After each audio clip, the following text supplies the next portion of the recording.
మీరు ఇచ్చినటువంటి హామీలు మీకు తెలుసు అమలు చేయలేమని చెప్పి మీ నిధులు ఏందో మీకు తెలుసు.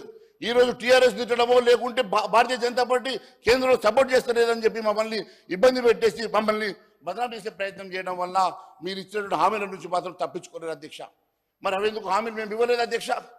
ఎందుకంటే అవి సాధ్యం కావాలని మాకు తెలుసు కాబట్టి మేము హామీలు ఇవ్వలేదు అధ్యక్ష.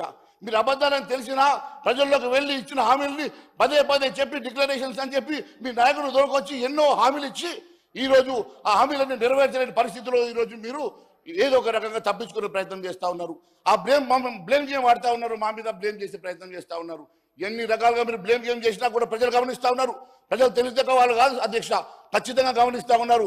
మీరు చేసినటువంటి అబద్ధాలు, మీరు చేసినటువంటి తప్పుడు వాగ్దానాలు మీరు అమలు చేయలేరని చెప్పి తెలుసు కాబట్టి ఖచ్చితంగా మీ మీద వాళ్ళు ఏదో ఒక రకంగా ఖచ్చితంగా రేపు బుద్ధి చెప్తారని కూడా నేను తెలియజేస్తా ఉన్నాను అధ్యక్ష.